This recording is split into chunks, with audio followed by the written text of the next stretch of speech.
The Observer also reports, Kurt, that you were one of the first announcements of TNA's live debut on Pop TV. Yes, Kurt, Another change. another TV station. What in the hell's going on here? Hey, we couldn't hold a TV station to save our life. Yeah, I But mean, Pop was a little better than Destination America. I will say that. So it was a little bit of a step up, but it was definitely a step down from Spike. and you knew, like you said, you already knew. I'm on my way out of the company. So at this point, you're just kind of like, okay, as long as those last few checks clear, it is what it is, right? Yeah, definitely. Yeah. Dave Meltzer on November 30th, 2015 says Kurt Angle confirmed that his final shows with TNA, here it is, will be the UK tour. His plans are trying to break into acting and writing a second autobiography, claiming the WWE was too hands-on regarding the first one. He said he will be starting filming in March a movie called Epidemic.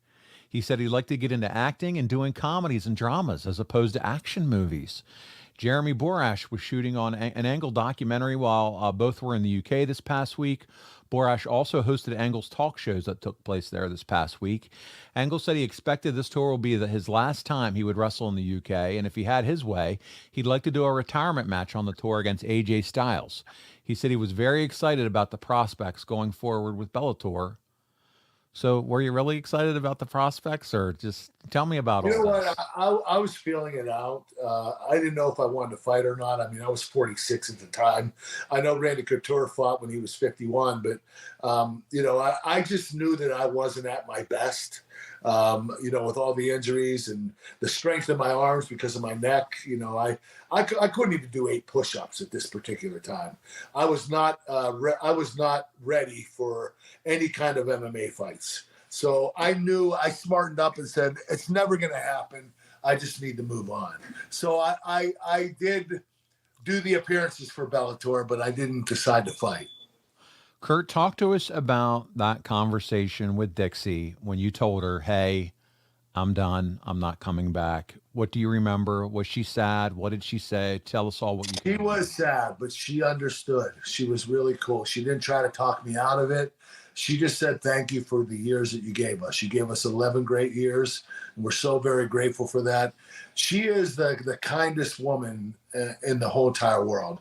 As a boss, there's nobody better. She was always there for me, and there were times when I did some idiotic stuff, and she still was there to back me up. I mean, that woman is, she is a hidden gem, definitely. Yeah, you definitely have her on a pedestal, had a great relationship with her. Kurt, have you talked to her in a while? I mean, you know what? She wanted me to do a video for a child, a nice little kid that has Down syndrome. He just had an operation and he's deaf in his ears, but he's learning to hear again. And he had the operation for that. So she wanted me to do a video for him so that he could work hard enough to hear again. Aww. So he could hear the video, which I thought was really smart. And so Dixie, I said, I could sign autographs or I could send you photos or whatever. And, she said, no, I want a video because I want him to learn how to hear again so he can hear it. That's how Dixie Carter is. Wow, man, that is amazing. Super cool.